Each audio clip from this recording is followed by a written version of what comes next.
მოგესალმებით. დღეს ცოტა უცნაურ მასალას ვეხებით, არა? დიახ, ნამდვილად უცნაურს. ეს არის სავარაუდო, საიდუმლო ინტერვიუ ალბერტ აინშტეინთან. ამბობენ 1954 წელსაა ჩაწერილი. მის გარდაცვალებამდე სულ 1 წლით ადრე. და თითქოს კურტ გიოდელის ჩანაწერებში იპოვეს. კი, ასე ამბობენ, მაგრამ ხაზგასმით უნდა აღინიშნოს, ხომ? აუცილებლად, ოფიციალური მეცნიერება. ამ დოკუმენტს არ აღიარებს. კატეგორიულად უარყოფს მის ავთენტურობას. ხო და ჩვენი დღევანდელი ამოცანა არ არის იმის გარკვევა ეს ნამდვილია თუ არა. არა, რა თქმა უნდა. ჩვენ უბრალოდ ვეცნობით შინაარსს, კონკრეტულად რას ამბობს ეს წყარო. რას ამბობს აინშტაინის შესაძლო შეხედულებებზე, ცნობიერებაზე, რეალობაზე? სიკვდილის შემდგომ სიცოცხლეზეც. დიახ. ასე რომ შენთვის ეს არის საშუალება, რომ ჩაუღრმავდე ამ საკამათო ტექსტის იდეებს. კი ბატონო, და ეს იდეები, საკმაოდ რადიკალურია. ტექსტის მთავარი თემა ცნობიერების უწყვეტობაა. უწყვეტობა. ამ წყაროს მიხედვით, აინშტაინი ამტკიცებდა, რომ სიკვდილი დასასრული კი არა, ტრანსფორმაციაა. ტრანსფორმაცია.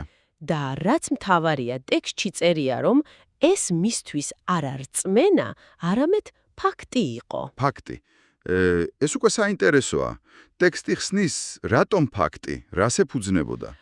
დოკუმენტის მიხედვით, ეს დასკვნა პირდაპირ გამომდინარეობდა მისი მათემატიკური ანალიზიდან, დროის და სივრცის ანალიზიდან.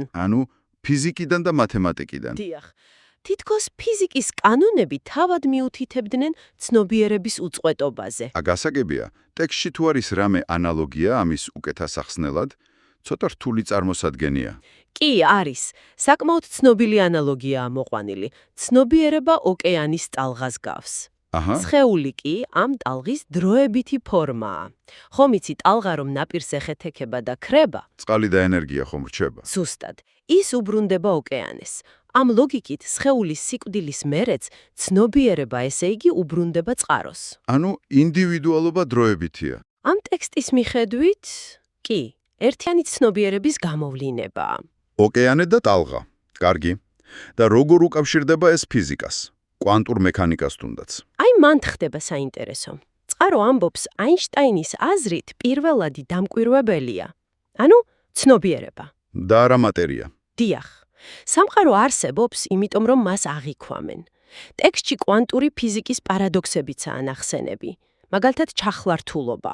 კვანტური ჩახლართულობა. ის უცნაური კავშირი ნაწილაკებს შორის. კი, ტექსტი ამბობს, რომ ეს მყისიერი კავშირი მანძილის მიუხედავად მიანიშნებს, რომ რეალობა უფრო ღრმადაა დაკავშირებული. და ცნობიერება. და რომ სწორედ ცნობიერება შეიძლება იყოს ამ კავშირის და, რეალობის ფორმირების საფუძველი. თითქოს აყალიფებს იმას, რასაც ვხედავთ. თუ ცნობიერება პირველადია, მაშინ ტვინი. რა როლი აქვს ტვინს ამ ტექსტის მიხედვით? ტვინი ამ ტექსტში აღწერილია როგორც მიმღები. ანტენა, არა წყარო. არა. სიკვდილი ამ ანტენის დაზიანებაა, მაგრამ სიგნალი, ცნობიერება ისევ რჩება, როგორც რადიო რომ გაფუჭდეს, ტალღები ხომ ისევ არის ეთერში. გასაგებია, ანტენის ანალოგია ეს ერთიანობის იდეასთან მიგვიყვანს, ხო? ახსენებს ერთიან ველს. დიახ, ახსენებს. ტექსტის მიხედვით, აინშტაინი საუბრობდა ერთიან ველზე. რასაც ისედაც ეძებდა რეალური აინშტაინი. კი, მაგრამ ამ წყაროში ნათქვამია, რომ ის ამ ველს განიხილავდა როგორც სტრუქტურას, რომელიც აერთიანებს მატერიას, ენერგიას და ცნობიერებას. სამივეს ერთად? დიახ. და ღმერთი ამ კონტექსტში მისთვის არა პიროვნება, არამედ ეს ოკეანია, ყველა ცნობიერების ერთობლიობა, სამყაროს გონება. თუ ეს ასეთი მნიშვნელოვანი იყო მისთვის, რატომ ინახებოდა საიდუმლოდ? ტექსტი ხსნის ამას? წყარო ამბობს, რომ ეშინოდა ამ ცოდნის ბოროტად გამოყენების. გასაგებია იმ დროის კონტექსტში. დიახ, თითქოს ფიქრობდა, კაცობრიობა მზად არ იყო და ელოდა დროს, როცა მეცნიერება და სულიერება ერთმანეთს შეხვდებოდა. და რას ამბობს ტექსტი სიკვდილის შემდეგ რა ხდება? თუ ცნობიერება გრძელდება როგორ?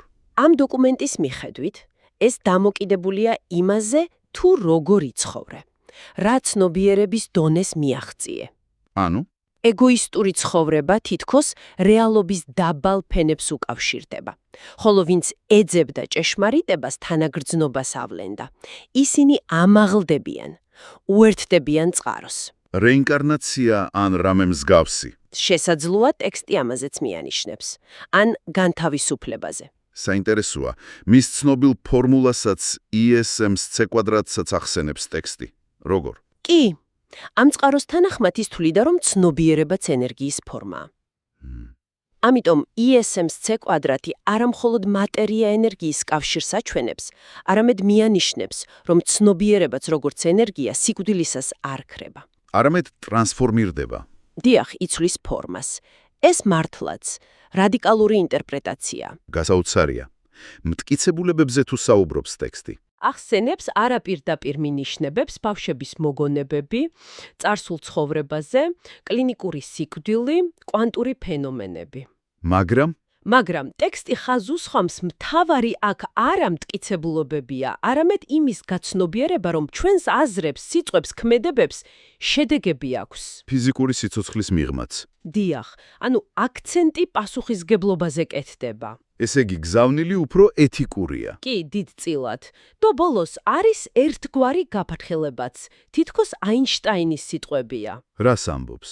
რომ კაცობრიობის დაყოფა რასებად, ერებად, ილუზია და საშიში თამაშია. საჭიროა ერთიანობის გაცნობიერება. და რა არის გამოსავალი? ტექსტი ციტირებს ნამდვილი მტერი უმეცრებაა და ამატებს, რომ სიყვარული, თანაგრძნობა ესაა ერთადერთი მარადიული რეალობა. გასაგებია. მოკლედ რომ შევაჯამოთ, ამ კონკრეტული ხაზს უსვამ არაოფიციალური დოკუმენტის შინაარსი. კი ბატონო.